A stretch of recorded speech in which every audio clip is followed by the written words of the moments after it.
everyone. Thank you for joining us today for another Engagedly Success Lab. I am really excited for today's session as we are joined by our CEO and co-founder, Srikant Chellappa, who's going to talk about his book, Into the Blue. And I think it's especially fitting that we're discussing this now in the month of May because it is Mental Health Awareness Month. And I think these two philosophies go hand in hand with really helping to identify how we engage our employees more in work, how we help them find meaning and purpose in their work, which can definitely impact how we live our lives outside of work. So today, Shri, is obviously we're going to have some Q&A and we're going to talk through the Ikigai philosophy and how we can implement this within the workspace, but we definitely want this to be a discussion as well. So we hope that you will all participate and throw your questions into the chat, and we'll figure out how to best implement Ikigai within all of our organizations. Some quick introductions. I'm Amy Jenkins. I lead our client success team here at Engagedly. So those of you who are Engagedly customers, hopefully we have interacted before. We're glad to have you here.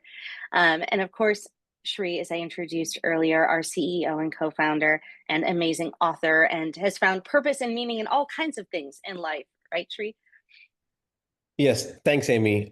Just a quick background. My name is Sri Chellappa. I originally grew up in India, moved here in my early 20s, and went to school and all of that here as well. But my the impetus behind writing this book was really around my own life experiences. So I can talk a little bit about that as well. But it's really about making sure that we are living our, life to the fullest extent. And I got inspired by Ikigai philosophy, and I looked at how it can be applied into our workplace, so that not just us as leaders, but every human in the workplace has the opportunity to live fulfilling lives in their workplace. So that was the intent behind the book and the thought behind the book. But before we do that, I want to get a quick poll, or maybe in the chat, if we can get a quick maybe a comment on how many of you have heard of Ikigai, or what do you know about Ikigai? If I can just get a quick chat from everybody on the attendee list, that'd be great.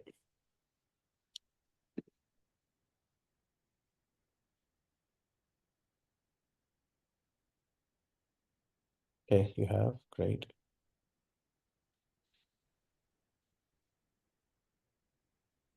Okay, a few hands going up. Excellent. How many of you have read the book or seen the documentary on Netflix about the blue zones?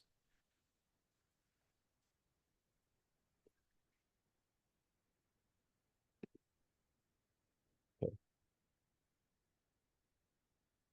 Yeah, you can just type up your response on it in the chat. That way I can read it as well if you have something there. You should have access to chat. Oh, no, William just said the chat's disabled. I'm not sure why. I will get that figured out for us here. Thank you for letting us know. Okay.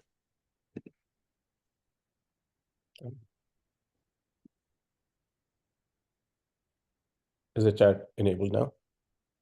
No, I'm trying to find it here for us.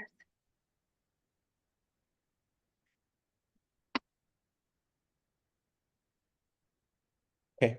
While we're doing that, so I'll just, for the people who are not familiar with the Blue Zone, which it became very famous about a decade ago or so, when this book came out, about the places where people live regularly over 100 years old, live happy, healthy lives overall. And one of those, I think there are like 5 or 6 zones, if I remember correctly.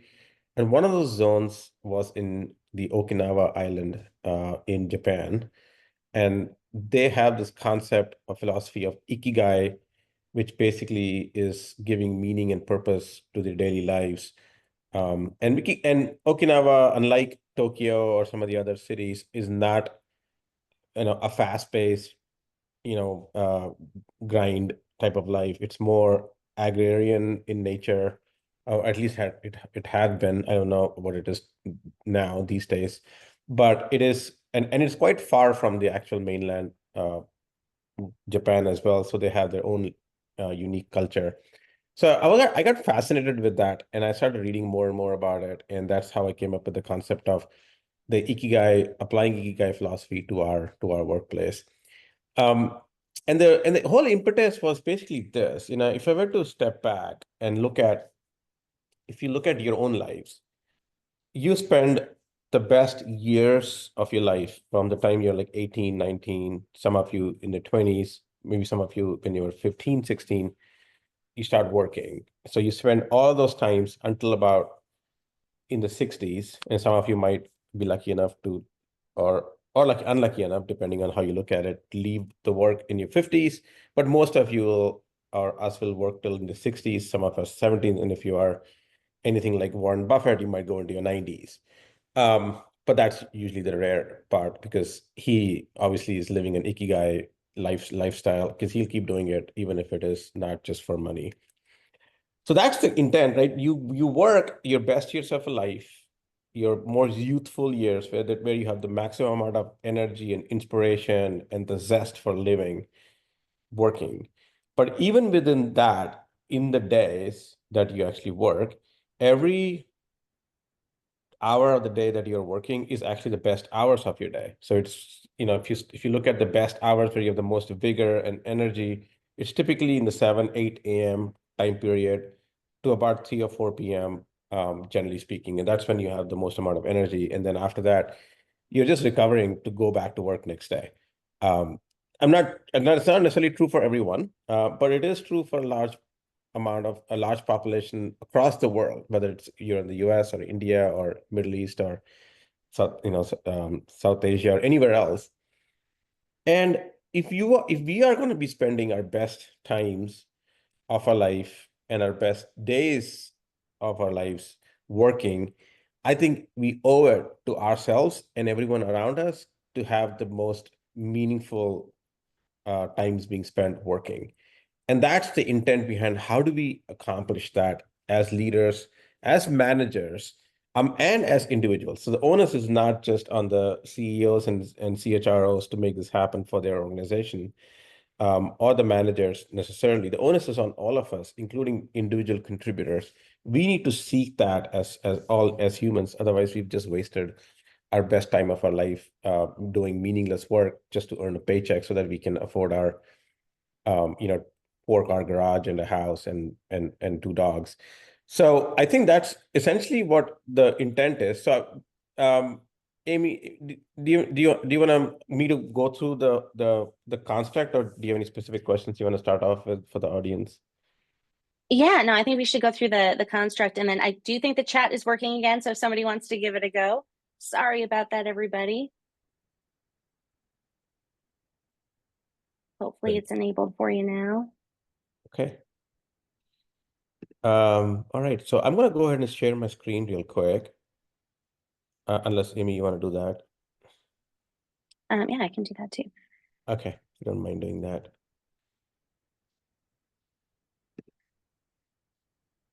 Get to the right one here. There we go. Yay, it's working. People are in the chat. Yay. Excellent. So I have this QR code if you wanted to, I don't know if you can see the QR code properly, but if you see the QR code, you can scan that and that'll take you to the Amazon um, website where you can buy the book. And we are doing a few book giveaways, right, Amy, on for some other people? Yes. Mm-hmm. Okay. Yep. So we're randomly going to select a couple of you that are joining us today, and we'll send you a copy of the book. Okay. So let me just go to the next slide, which is essentially where I talk about the construct of the blue zone.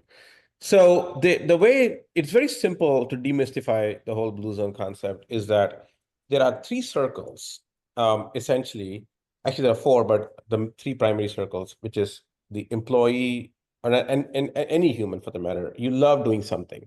There are things that you enjoy doing, and it's not just one thing. It's probably a few things that you enjoy doing, and there are certain things you absolutely hate doing, and there are certain things you can tolerate. But there is a subset of things that you really enjoy doing for the most part.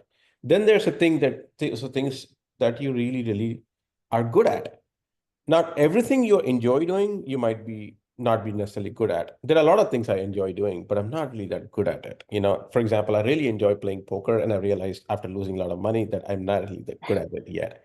But I really enjoy playing poker. I'll sit on a casino, a poker table for sometimes 6, 7 hours, playing poker and come out just even, for the day, which is fine, but because I really enjoy doing it. As an example, obviously, not a good example for workplace, but it's an example of what you can be good at, but not necessarily what you love doing, but not necessarily good at. But then there's the third circle, which is what adds value to the organization. So clearly, in my example of the poker game, it does not have any value to the organization. It does not move the needle forward for Engagely or for anything else that I'm involved in. But if you look at the things that you as an employee are doing, or you as a manager see your employees are doing, which they love doing, and they're actually good at it, and it is very valuable to the organization. That intersection of those three circles in this Venn diagram is the blue zone. So that blue zone, for example,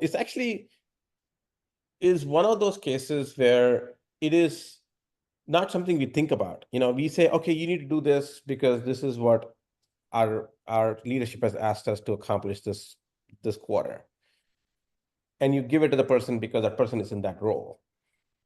And the person may or may not like it because they're like, I'm not really good at this. I really don't want to do it. So they're actually, in that case, really working in the red zone because they're not good at that stuff. For example, let's say it's you need somebody to do a webinar as one of the marketing activity, and you just pick this person because that person is the subject matter expert in that area, um, and they really don't like public speaking, and you put them into this webinar. So clearly they're not enjoying what they're doing, and they're maybe not that good at public speaking either. Yeah, they know the subject matter, but they're not good at doing a webinar. They're really not enjoying it either, but that adds value to the organization. So you're force fitting this individual into this role. So what you're doing is you're putting them in this zone which adds value to the organization, but has zero overlap between the other two circles.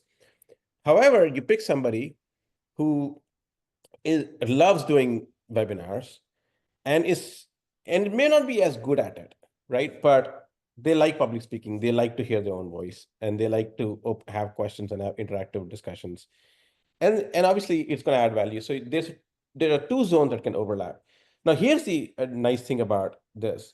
That person has at least two zones overlapping, so that it's not technically blue zone yet, but it is what we call in the book purple zone. So they're in the purple zone, which is not necessarily red and it's not blue, but it's purple. It's there.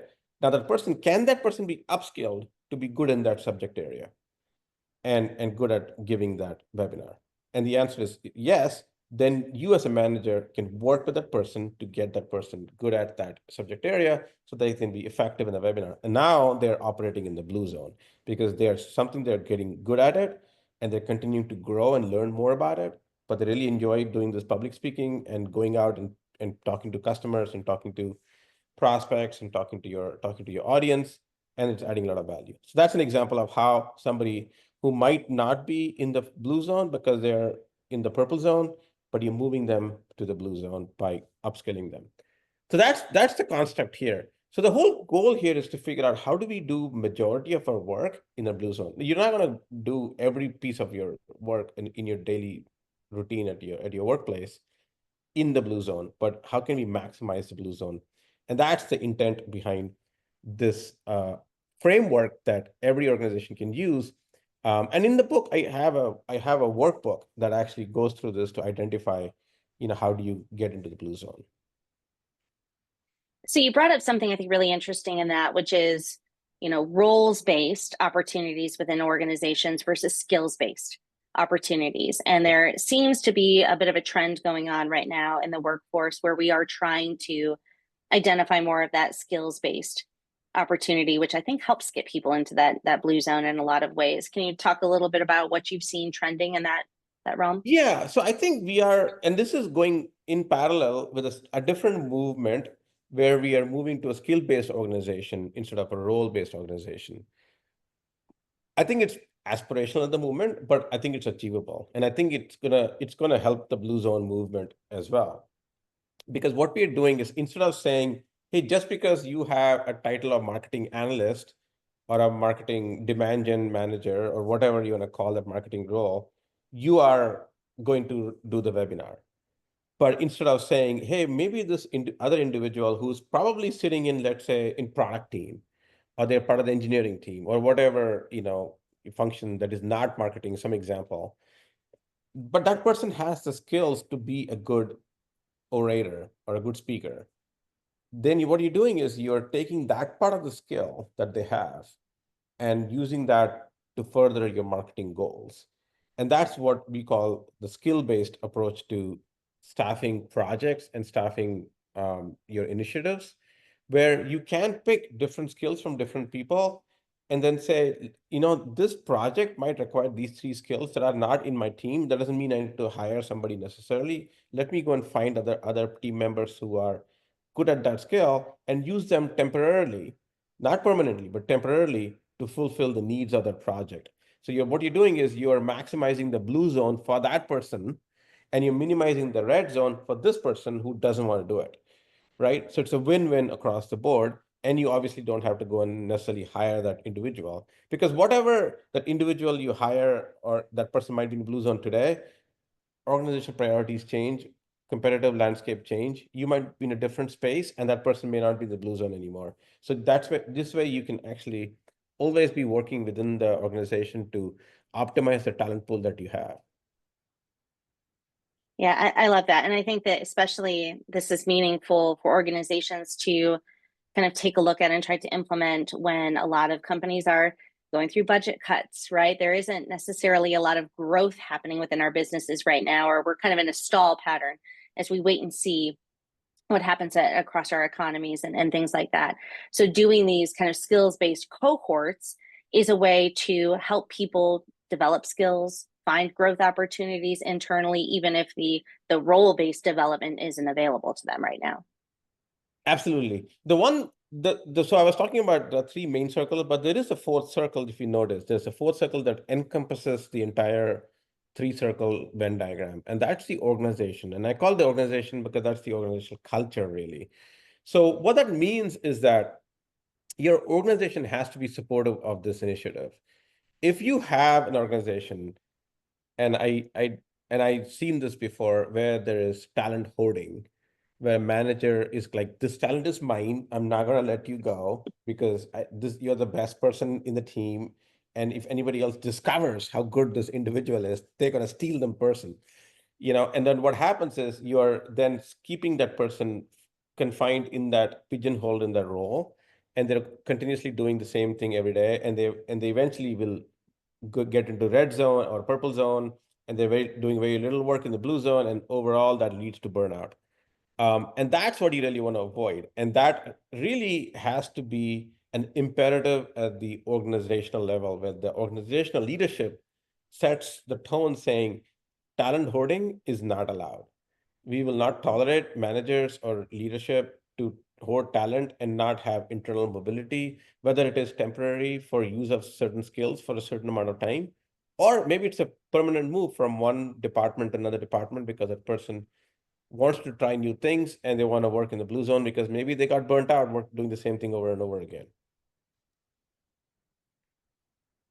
Yeah, I definitely have seen the talent hoarding take place within organizations. Again, especially if you're not doing a ton of hiring at the time, people want to maintain, but in doing so, you're eventually going to lose that person, right? And good leadership is identifying somebody's skills and helping them apply them to best meet the needs of the organization.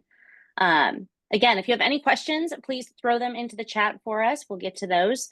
I did want to touch on the you talk about how that you have within the book, there's some workshopping opportunities to kind of identify how to build this in, but I'm sure we have people on the call that are like, this is amazing, I would love to do this, but I don't even know how to get started. Like, how do I even identify the skills and the passions of my employees today? Yeah, I think it's a very important question to ask. I think we need to do this as a deliberate function as a manager, is to really, in your one-on-ones, whether it's weekly or monthly, occasionally, not, you don't have to do that in every one-on-one. You need to ask the question, like, are you enjoying what you're working on? Where else would you like to learn and grow? Because every organization, every individual has some passion to learn and grow, or they should. In fact, I was looking at it was a few years ago during COVID, and after COVID, there was a lot of quitting that happened, if you remember. And Mhm. one of the top, I think it was the third most reason was because they didn't get an opportunity to grow within an organization. So compensation and flexibility were the number one and two, I think. And the number third was opportunity to grow. And I think if you look at your team, are they actually doing the things they really want to be doing? Are they learning in their role? Are they growing in their role? If not, where else are they going to learn and grow? So that's one way to have a loose qualitative discussion with your individual employee that you work with, or your peer, anybody, doesn't matter, right? You can have that discussion to understand that, and then try to see, are there roles and opportunities within the organization where they can then use those skills or those aspirations and the desires they have to work on. Maybe they're not good at it, but they really want to give it a shot in that area. There are some people who really want to get into sales, and maybe they are working in support or product or engineering or doing something else, and they're like, I really would like to try my hands at sales. Why not give them a shot at some low risk sales opportunities, in maybe as few hours a week, a few hours a month, and have a mentor assigned to that person who could coach them on how to do sales, for example. That's just an example. Again, I'm coming back to it, right? The organization has to support that construct, because if the organization doesn't support it, you're going to get a lot of friction to do those things. So those are some of the examples, right? But I have a workbook in the book towards the end where, and I'm happy to share that as a PDF, maybe as a follow up to if just the workbook part. Essentially, you list of things that you have the employee do on a regular basis, right? And just get a list of things. If you're a marketing analyst, there's probably 15 things that person is doing on their weekly, monthly basis. And you get a list of those things, and then ask them to rate how much they enjoy doing that, what percentage of time are they spending on it. Because if they enjoy something a lot but they're only spending 1% of the time doing it, then it's, even though it's in the list, doesn't mean a lot. So you want to get that the relative amount of time they're spending on it. And it can, obviously you're not going to get accurate answers, but you get some uh, order of magnitude, um, values in there. So and how much, and how good they are at. And then you get the manager, if you're the manager, rate that what do you think how good they are in that? Because they might think they're excellent in it, but then you as a manager is like, this person actually needs a lot of help. Because many of us always have a higher, um, you know, uh, assign a higher value of our capabilities than we actually do. Uh, so if you did that exercise, you'll get a really good sense of what percentage of time that person is actually operating in the blue zone, and what percentage of time they're actually not operating in the blue zone. Maybe they're in one of these other purple zones, and there are three purple zones here, right? So there are two circles, and then also the value to the organization. If they're doing a lot of things that are really, really good at and they really, really enjoy, but then as a manager, you're like, this is actually a really low value to the organization. I don't see a lot of value of you doing this work. And I can see that you're spending like 60% of your time doing this work. And so that also plays a role in this. So then you use that to guide your conversation on, okay, how can we get more and more of this individual's um, time and effort in the blue zone. And some of it might be upskilling, right? If they really enjoy doing Yeah. something and it adds a lot of value, but they're not really good at it, maybe that's where your development plans, your overall upskilling model, or your learning and growth, or mentoring or coaching, whatever tools you have available within the organization, you can use to get them to that blue zone at that point. Um, so as I hear you talk through this, I can see how I can apply this in my role as a leader of a team that sits in front of a computer all day. I can build in time for them to take e-learning courses throughout their daily work. We have flexibility to be able to do that. I'm very lucky to work for you and have a leader who is a thought leader in this space. So I know that she would encourage me to find that time and deliver it. But what about people on the call or people that may listen to this later and go, but my team is dispersed. They're on the front lines. How do I build this same enablement and help them find the time to grow and develop in these skill areas? Well, the first thing is to enable your managers to have these kind of discussions. So the managers have to be coached, saying, "Hey, you can't have every one-on-one about what did you accomplish today? How are you doing on your KPIs? How are you doing on your production today, or whatever the numbers they're tracking on? You know, at some point they're going to spend some of their time talking about the employees' aspirations, and that needs to be something that managers have to be coached at, because a lot of the new managers especially are very, very driven by productivity and performance, Mhm. which is obviously important, but they need to also have those soft discussions about career growth, aspirations, discussions about is the employee actually enjoying what they're doing? What are the development areas that employee might have? What are the areas where the employee feels like they're not getting enough recognition and opportunities for things of this nature. So I think the coaching the managers, frontline managers, I think is the number one driver of this. Um, the second part is the managers might, here's the thing, right? The managers, let's say you coach the managers, and managers are like, okay, great, I'm going to do this with my employees. I'm going to work with my team to focus on how can I get them more into blue zone. And hey, and I realize this employee really wants to do some work on, this person is going maybe a night school for accounting. Maybe this person wants to get some side, gig inside the accounting team or the finance team, do some other work. But the finance team is like, no, no, no, we can't let anybody touch our books, And then there's you get no support from the CFO or your VP of finance. You get no support from your manager of operations. Then that's going to fall apart. It's actually going to be counterproductive, to be honest. So Yeah. that's why the big circle of the organizational culture has to be constructive, where it supports that type of cross pollination and cross functional work. Um, so it's both, right? So you have to have managers who are enabled and trained to have these discussions. At the same time, you need to have an organization that is supportive of that culture as well.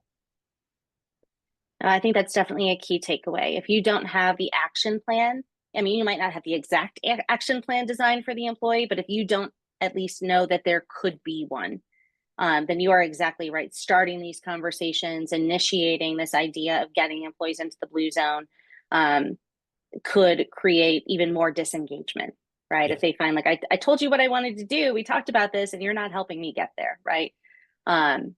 So to that point, I've embraced it, but my leadership team hasn't as an organization. I'm having trouble convincing them that this is going to help us drive culture, help us drive growth, and achieve our KPIs if we can really embrace this idea of bringing people into the blue zones. Aside from giving them your book and saying, read this, it's all there. What are your recommendations to get that team on board? Well, convincing the C-level leaderships are usually not the easiest of things. They're very opinionated usually, and I can say that from experience myself. So I think it's going to require you to have that discussion to say, hey, I can see that these three people are going to quit, or I'm not getting the best out of them because they're not in their blue zone. And you can use different words instead of using blue zone, but saying they're not working on the right things that inspire them, that they're not looking forward to their Monday, they're looking forward to their Friday evenings, Yeah, and that's a problem. You want people to be looking forward to their Mondays as much as possible, or at least not dread your Mondays. right. And I think if you have those discussions in that context, because what you're doing is we are setting that context, saying by not doing this, we are going to lose people. Or if, at the minimum, you're going to lose productivity and quality of work, and the enthusiasm, and it's creating a culture where everybody else is getting affected too. And so if you can paint it in that picture, that's probably one way to convince the CEO, saying, hey, we need to do something, or are we going to lose good talent here? Yeah, no, that makes a lot of sense. And even starting small, right? If you can start with kind of a pilot group and have a few different internal leaders that are ready to embrace it, to help prove out how it can be successful. And I really like that question to start with in your employee one-on-ones. What would make you enjoy your Mondays more? or look forward to your Mondays more? I think that's a great conversation starter. Yeah. How that's a good one, that for sure.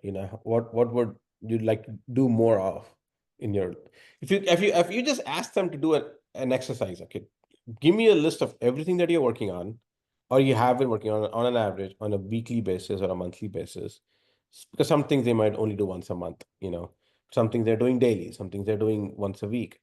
So you get a list of all of that and get the frequency and the amount of time they spend on it. And then just go down the list and say, how much do you enjoy this? And how much do you enjoy doing this? And then having that discussion and then really trying to understand how good are you at it, and let them Right. self-rate themselves and saying, hey, on a 5 scale of 5, I'm actually a 5 here, but I'm a scale of 5, I'm actually a 1 here. I really not good at it. I hate it, but I only do it because we have to do it. Like I got to do this TPS report. I don't want to do this TPS report. My numbers are always wrong in this TPS report because I'm not good at it, but I have to do it because the management asked me for a TPS report. So that's one of the things that I think if you do that exercise, that'll give you that clarity to do that. I mean, it's undeniable, right? If you're not good at it and you don't enjoy it, there's there's the quality of that work is going to suffer. It's just not, there's no other way, around it. It's you do not want that in your organization. Now, and there are certain things that people will hate doing. Maybe TPS Yeah. report needs to be done and nobody wants to do it. So you got to find somebody to do it. And that person will do TPS report reluctantly and grudgingly, and that's fine, as long as that's not the only thing they're doing, right? So there is no guarantee, and in reality, you're not going to get people working in the blue zone all the time. At some Right. point, they're going to be working in the red zones too. Yeah, it's just how do you bring the balance? And hopefully the sway is mostly where they're leaning into that blue zone and not being caught in the red so frequently. I think another data point, and you and I were at a conference together last week where this came up a lot with the next generation entering the workforce and what they're looking for in their company cultures. And a big part of what we discussed and what we heard, even from some people who are newly entered the workforce in their early 20s, saying, I want purpose. I Yes. want to know that what I do every day makes an impact. And so sometimes even those things in the red zone, as long as we're able to communicate across our organization why you're doing it and what it means to the business, it helps you kind of chug your way through it, right? Yeah. Yeah. And that's the third circle, right? The adding value to the organization. Sometimes the employee is not clear how this is adding to value to the organization. And maybe he doesn't. We've been doing it that way for centuries, and that's why we're doing it. And then it's maybe time to question it. Is it actually adding Yeah. value, or are we just doing this because that's how we've been doing it for the last 20 years? Um, so if you get clarity on that, and that provides clarity to this individual, maybe they'll come up with better ways to do that and add that or more value to the organization, right? If you're doing certain things, let's say to drive customer delight, if you're working at a taco shop and maybe doing certain things to customer delight, maybe there are better ways to get customer delight than doing this thing that may have worked 10 years ago. Yeah, absolutely. So just giving people the floor to challenge and ask those questions, right? Um, the things that they're doing in those red zones maybe don't have to stay red. It can still be the same task, but they can evolve it to be something that is more meaningful to them and to the organization. Um, do we have any questions? Is this resonating with the people who've joined us today?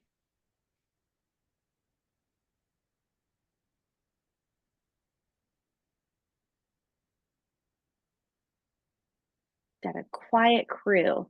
Well, hopefully, at the very least, people are being inspired to go do some more research on what this is, and get a better understanding of where it may fit into to their work, to their organization, and also Ikigai is a philosophy in life. I think is just really important to have that perspective of, am I spending my intentional time doing things that have meaning to me and that I love. Um, and I love how your book has brought the two together, work and life, and it's not necessarily all about finding balance. It's about finding the opportunities where you can lean in and make sure that you're having that impact that you want to, in all aspects of your life. What would you like to leave us with, Sri? What are kind of the top takeaways?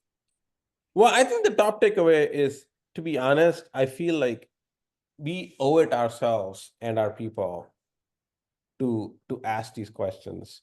so that we are all living fulfilling lives. Because just profit and money and business growth alone is not justifiable enough for somebody to just do the work. It has to have some level of meaning, purpose, and joy to it, right? And you can find joy in a lot of things. I'm not saying Mhm. that everything will be joyful, but there are ways to be joyful, and I think part of it also can comes from being intentional about what you're doing and staying focused on it. One of my favorite, which is in the book I talk about, is this um, based on this documentary I saw many years ago, is Jiro Dreams of Sushi. I don't know if you've seen it, Amy.